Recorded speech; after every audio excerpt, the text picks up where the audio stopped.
They told everyone I gave up. They whispered it at weddings, nodded knowingly at family dinners, lowered their voices just enough to make sure I'd still hear. She always had ideas, just no follow-through. They rewrote my story before I had a chance to live it.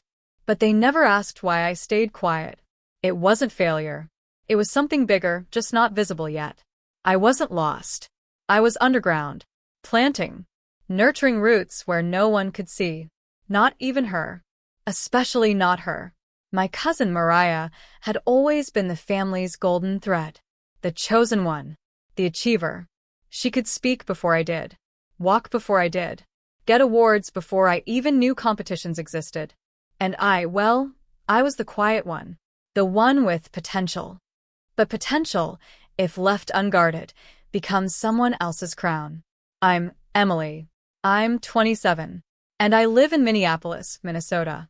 And this is the story of how the idea I birthed in silence found its voice on a stage I never asked for.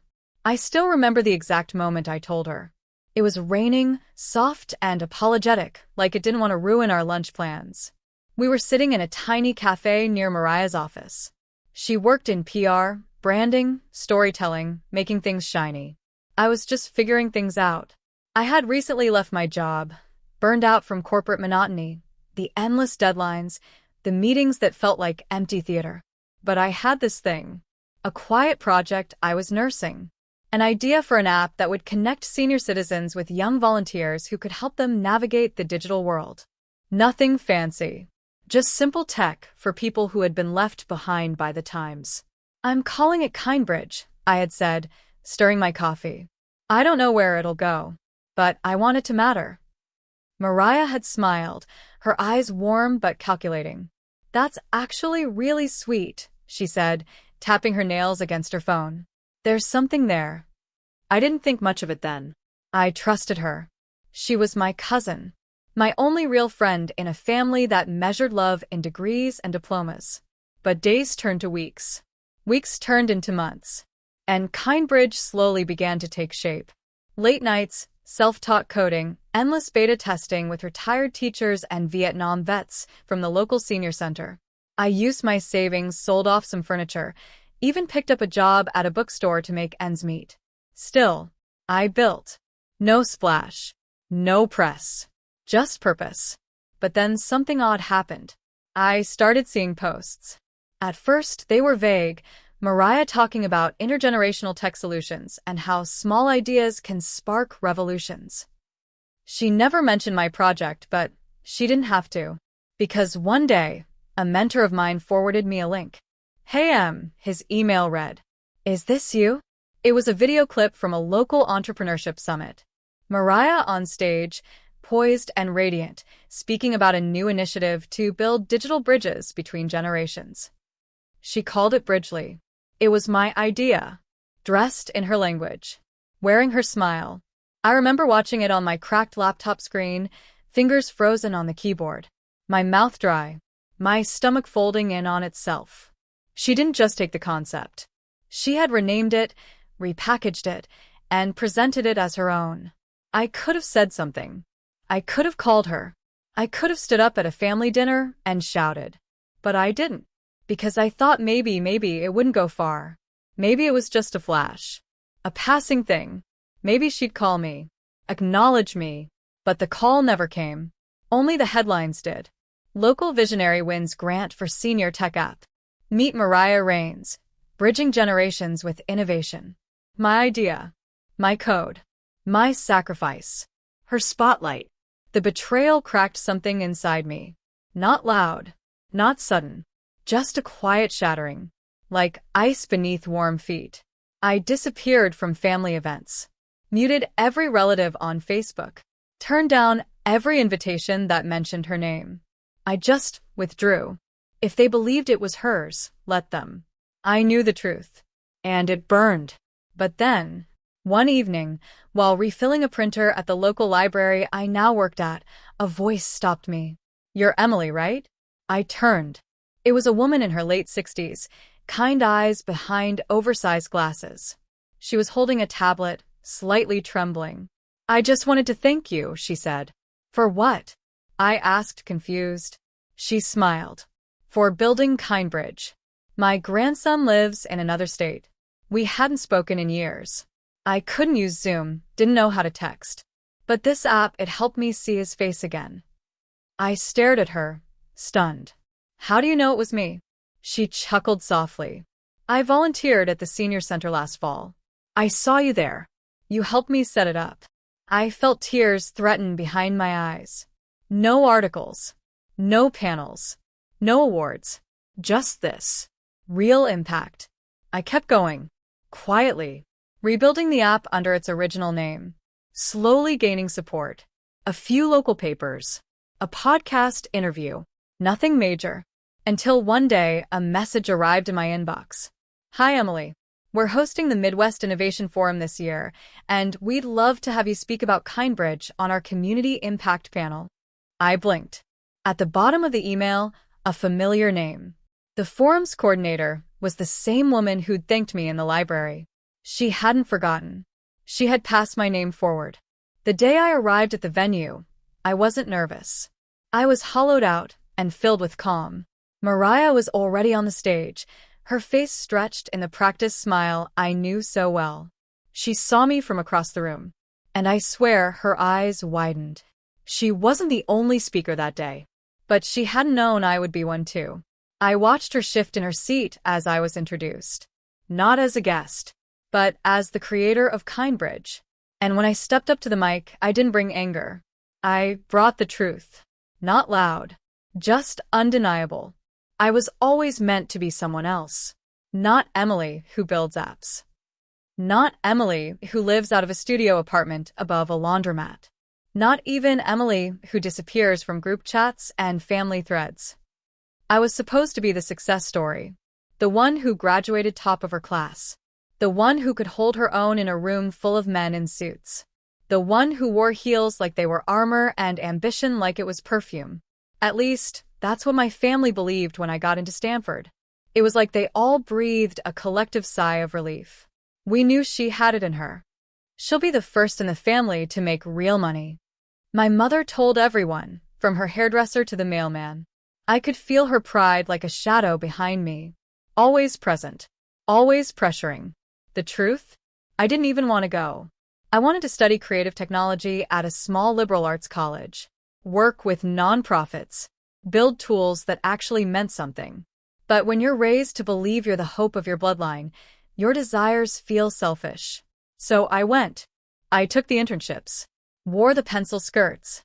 Sat in meetings where no one looked me in the eye, but everyone emailed me after asking for one more favor. And I got tired. Bone tired. In my second year, I developed stress hives so severe that I had to wear gloves to hide the marks on my hands. I told myself it was normal, that everyone was this miserable, that real success came with sacrifice. But then one morning, I stood in front of my bathroom mirror and realized I didn't recognize my own face. Not just the tired eyes or the pale skin, but the lack of light, the loss of me. I dropped out. Walked away mid-semester with 2 weeks' notice and a counselor's form that read personal health leave. That was the beginning of the silence. At first, my mother thought I was joking. You're taking a break, right? A semester? I didn't respond. She pressed harder. Emily, we have a legacy here. You're going to throw all this away. I tried to explain about the pressure, the anxiety, the complete absence of joy. But the more I spoke, the more her face stiffened. She wasn't hearing me. She was counting the dreams she thought she'd lost. My aunt, Mariah's mom, was more subtle. She just needs time, she said one day over dinner, not looking at me. Some people bloom later. Mariah always says we shouldn't judge. I wanted to scream, to tell them that I didn't need blooming, I needed breathing. But instead, I smiled politely and passed the salad. The hardest part wasn't the shame. It was the pity, the kind that cloaks itself in concern. That looks you in the eye and says, "You okay?" when what it really means is, "You disappointed us." Every gathering became a performance. "Oh, she's just figuring things out," they'd say when relatives asked. "She's working on something new," they'd add, before changing the subject. No one asked what that something was. No one wanted the real answer. Because the truth is, I didn't have one. Not then. I was just lost, floating between bookstore shifts and late-night podcasts, watching other people's lives unfold like perfectly edited montages while mine felt paused. It's a strange thing, starting over. There's no parade, no good luck card, no family brunch to celebrate the decision to stop living a lie. There's just silence. And in that silence, you either crumble or you begin again. But this time for you. I remember the first time I opened my laptop again, not for school, not for work, but to sketch out a prototype of the app that would later become Kindbridge. It was messy, ugly, barely usable, but it was mine. It didn't matter that no one saw it, because in that moment I did. They still thought I was drifting. She's always had a creative streak. My uncle told someone at Thanksgiving. I think she's doing art now. Or yoga. Something like that. They didn't ask, because asking meant acknowledging that I had veered off the path they'd set for me. And that scared them. Failure in the family was a shadow no one wanted to name. So they called it other things. She's finding herself. She's in a season of reflection. We don't really talk about that anymore. That winter, I stopped attending dinners altogether. Stopped replying to texts that felt more like check-ins than connections. I didn't hate them. I just didn't need their version of me. I needed mine. The version who was quietly building something that mattered. Something that didn't come with applause or acceptance. But that came with purpose. That was the season no one saw. And that's okay. Because when I started over, no one noticed. It started with a flyer. Printed on cheap blue paper, taped unevenly to the library bulletin board next to a missing cat and a yoga class for hip-friendly seniors. Volunteers needed, teach seniors basic tech. No experience necessary. Just patience. I don't know why it caught my eye. Maybe because I had plenty of patience. Maybe because, for the first time in a long time, I didn't feel in a rush to prove anything. I took a picture of the flyer and walked out into the cold Minneapolis afternoon, fingers frozen but heart oddly warm. That night, I sent an email. No resume. No bio. Just a quiet, "Hi, I'd love to help." The first day was awkward. The room smelled faintly of instant coffee and old carpet. There were about 12 folding chairs arranged in a circle, and every single one of them held someone at least 5 decades older than me. They looked at me like I was either their granddaughter or a tech god. Neither was true. "Are you the Google girl?" one man asked. I smiled. "I guess I am today." There was no curriculum, no structure. Just questions. So many questions. What's an email? Why is this button flashing? Why did my screen go black? I didn't know all the answers. But I stayed. And somehow that mattered more. There was one woman who stood out. Her name was Mrs. Evangeline Thompson. She wore a wide-brimmed hat indoors and carried her iPad like it was made of gold. Every time she tapped the screen, she flinched, like it might bite her back. "This machine hates me," she muttered one afternoon, stabbing the home button with a manicured finger. "We have beef." I chuckled. "Want me to negotiate peace?" She snorted but handed it over. I taught her how to FaceTime. It took 20 minutes and 3 cups of tea, but eventually she got it. A week later, she came in glowing. "You brought my baby into my living room," she whispered. She meant her grandson. He was stationed overseas. They hadn't seen each other's faces in over 2 years. And all it took was a video call. That moment, it shifted something inside me. This wasn't coding. It wasn't marketing. It wasn't building a unicorn startup. It was connection. And it felt holy. I started documenting patterns. What questions came up again and again? What apps scared people the most? What design features made them quit before even starting? I wasn't just helping anymore. I was listening. And from listening came learning. And from learning came building. At night, after volunteering, I'd go home, pour myself a cheap mug of peppermint tea, and open my laptop. I taught myself wireframing. I researched accessibility design. I tested color palettes with my neighbor's grandma, asking, "Is this easier to read? How about now?" One evening, I stayed up until 3 a.m. creating a simple prototype. Big buttons, clear icons, friendly prompts.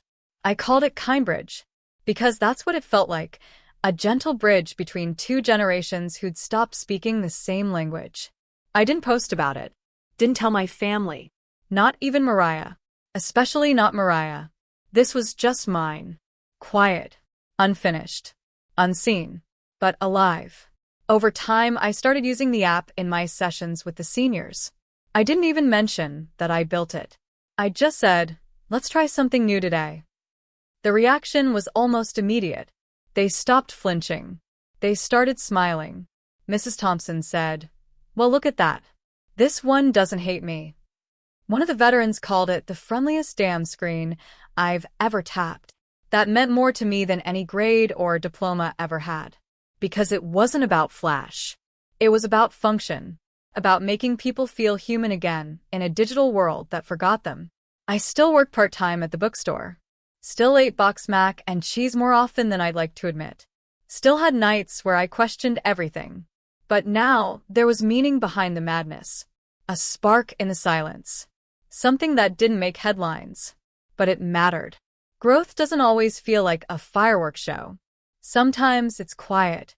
Sometimes it looks like emails from strangers you'll never meet, saying, you helped my dad set up an online bank account.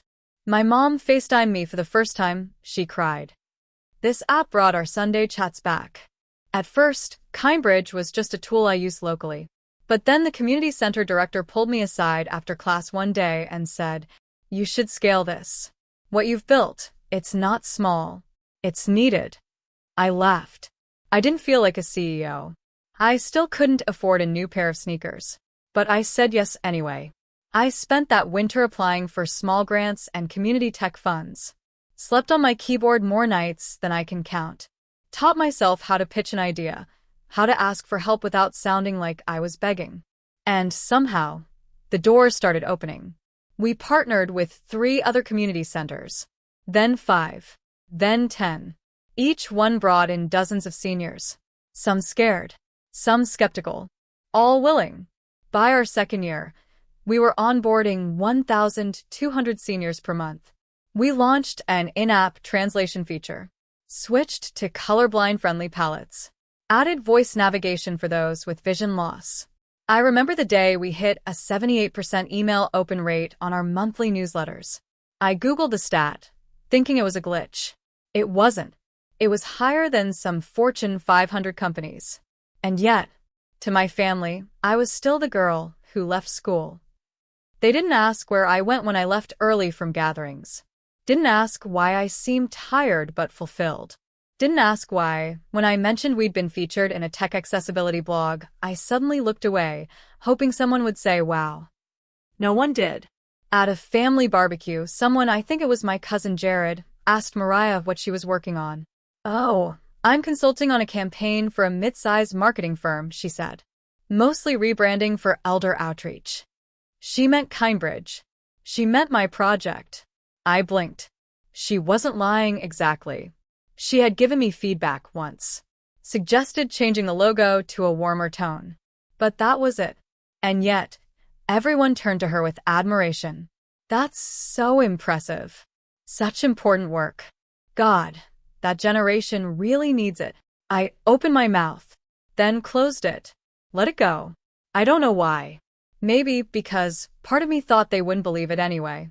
That I could be behind something good. Later that night, Mariah found me by the lemonade stand. You don't mind, do you? She said lightly, sipping from her cup. It just sounds cleaner when I say it like that. Cleaner? I repeated. She shrugged.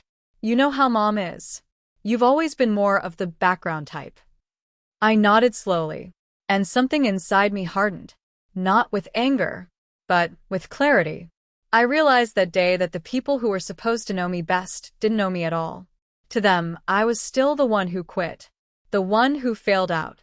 The one who left the plan. They couldn't see the emails I woke up to every morning. Or the messages I got from sons in Kentucky and daughters in Arizona, saying, your app is the only way I talk to my dad now. My grandma said she feels smart again. Thank you for making her feel seen. They couldn't see the beta testing spreadsheets, the user feedback forms, the data that proved we were doing something good. Because it wasn't on a billboard. Because it didn't come with a Stanford stamp.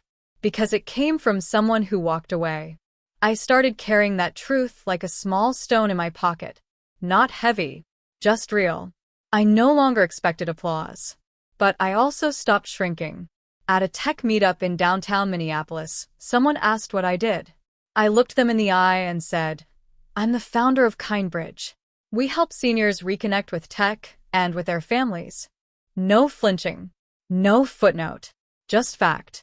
Sometimes I'd walk by a community center and see a senior staring at their phone with a look of pure joy on their face. And I'd smile to myself, knowing I played a part in that. Even if no one clapped. Even if my own mother still introduced me as between things. At a family dinner one evening, I overheard Mariah explaining the latest UI update to Aunt Celeste. I nearly choked on my salad. I wanted to correct her. To say, I designed that update. To say, you've never even logged in. To say, you don't know what it took to make that feature accessible for people with Parkinson's. But I didn't. Because it wasn't about proving anything anymore. It was about the users. The people who wrote me notes in shaky handwriting and emails full of typos that still made me cry. It was about the grandmother who sent me cookies with a note. You made me brave again. It was about the man who learned how to order his heart medication online without asking his kids for help. Success looked different now. It didn't wear heels or sit in boardrooms. It wore soft shoes and asked questions like, "What does this icon mean?" And I answered, over and over again. Because it mattered. Because they mattered. And slowly so did I. It happened on a Tuesday. I remember because it was raining and I was already late. The community center had asked me to speak at their Technology Plus Togetherness event. A small gathering of donors, volunteers, and a few community leaders. Nothing fancy. Just a microphone. A slideshow. Maybe 10 people who knew my name. I almost said no. Mariah had been invited too, through someone she knew on the city council. She was slated to speak after me. She hadn't looked thrilled about it when we bumped into each other at check-in. "Oh," she said, lips pursed. "You're presenting?" I smiled. "Apparently so." "Well, cool," she said, like the word tasted strange in her mouth. I walked away. Because I had bigger things to think about. The room was modest. Folding chairs, dim lights, lukewarm coffee in the back. But it was packed. Not just with seniors, but their kids, their caretakers, a few nonprofit reps, a couple from a local tech accelerator. I had slides. Stats. A short story about Mrs. Thompson and her famous video calls. But before I could even get to them, the event director tapped the mic. "We'd like to begin with a short testimonial," she said, "from someone whose family has been deeply impacted by the work of KindBridge." A woman stepped onto the small stage. Blonde hair, navy dress, holding a folded note in one hand, but she didn't look at it once. "My name is Alana," she began. "I'm a nurse, and I take care of my father, David, a retired mechanic who refused to use a smartphone until last year." People chuckled. She continued. "For years, my dad lived like the world was shrinking around him. He stopped going out, stopped calling. He didn't know how to check his medical records online. He missed appointments, missed birthdays. He felt useless." A pause. Then someone at his veterans group mentioned an app. Something designed just for folks like him. Big buttons. Friendly interface. He downloaded it and suddenly he started showing up again. Her voice cracked. He called me on my break. Booked his own flu shot. He even texted my niece a thumbs-up emoji after her piano recital. The crowd laughed again, but softer this time. She looked out at us. "I don't know who built KindBridge, but if you're here, thank you."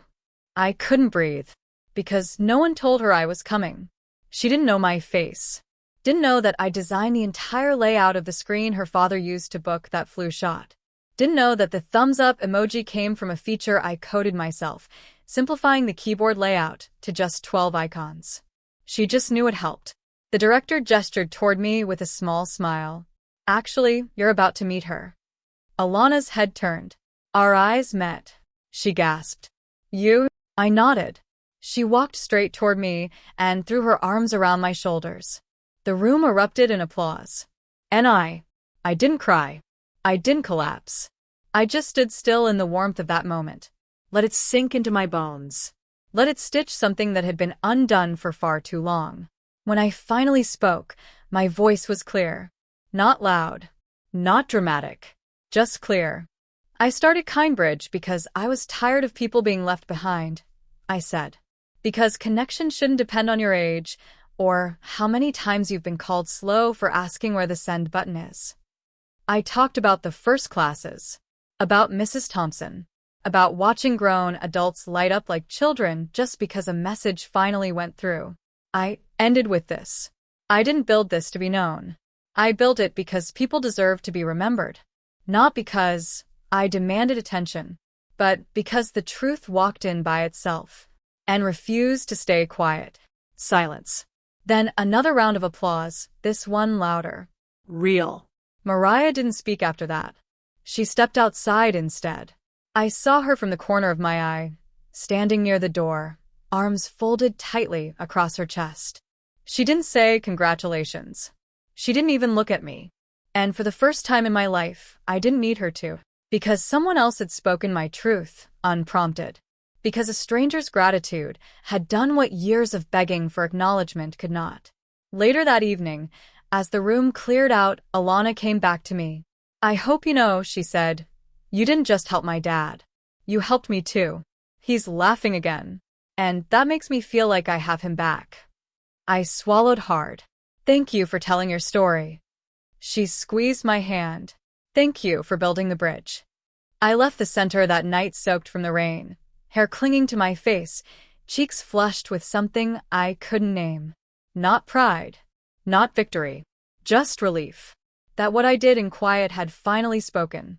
And someone had listened. In the days after the event, everything looked the same. The weather. The routine. The emails. But I felt different. Not like something had changed, but like something had returned. Like I had finally stepped back into my own skin. A few nights later, I got a text from my mom. Just one line. Heard about your speech. I'm proud of you. That was it. No emoji. No follow-up. But I read it 6 times. And I didn't reply right away. Not out of spite. Just stillness. The kind that doesn't rush to fill the silence. The kind that trusts it can wait. Then my brother, Nate, the one who used to tease me about dropping out, called. Hey, he said awkwardly, like the word had splinters in it. So, you're kind of a big deal now? I laughed. Not really. No, seriously, he continued, voice softening. Mom showed me the clip. The part where that nurse hugged you? That was heavy. He paused. I never said it, but I always thought you were brave for doing your own thing. I just didn't know how to say it without sounding like a jerk. You still sound like a jerk, I teased. He laughed. Yeah, well, some things don't change. But some things do. Mariah didn't reach out. But a week later, I got an email. No subject line. Just. I know I overstepped. I've been jealous for a long time, and I didn't know how to admit it. You deserve every word of what was said that night. I stared at it for a long time. Didn't hit reply. Didn't forward it to anyone. Didn't print it. I just kept it. Like a souvenir from a battle I didn't ask to fight, but won anyway. The funny thing is, I don't think I even needed the apology by then. Because the version of me who used to beg for approval, the one who flinched when overlooked, shrank when ignored, she had grown quiet. Not gone. Just less important. She no longer drove the bus. The new me? She was busy. Designing updates. Training volunteers. Meeting with partners who did see the value in what I built, without needing to be convinced. At a family brunch a few Sundays later, Aunt Celeste asked me about the app. You still working on that little project of yours? I smiled. We're onboarding in 5 states now, I said gently. We're in talks with Medicare to streamline access for patients over 70. Her eyes widened. Oh, that's impressive. And I left it at that. No sarcasm. No gloating. Because it wasn't about winning. It was about arriving. Peace doesn't shout. It doesn't wave a banner or demand applause. It just sits next to you quietly. It fills the spaces that once felt like open wounds. And it lets you breathe.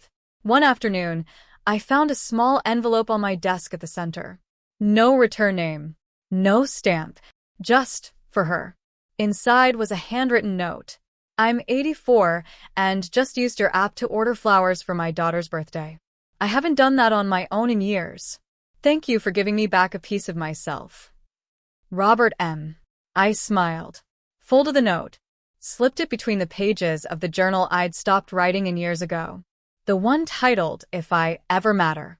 I didn't need to finish the entries. The answer had already arrived. They say recognition is the highest form of love. But I think sometimes silence is just as sacred. When it comes with respect. When it's heavy with understanding. When it no longer feels like absence but space. And now, I don't need my name on banners. I don't need Mariah to tell the truth in front of everyone. I don't even need my mother to say it again. Because I already know. I know what I built. I know what I gave. I know who I became. It wasn't pride. It was peace. If you've ever felt invisible, if someone else ever got credit for what you built, if your truth was ever whispered while their lie made headlines, this story was for you. Because I've been there. I've sat quietly while someone else stood on a stage meant for me. I've smiled politely while being erased in real time. I've held ideas in my hands like fragile glass, only to watch someone else throw them like confetti and be celebrated for it. And still I stayed. Still I showed up. Still I created. Not because I had something to prove, but because I knew that what I was building mattered. Even if nobody saw it.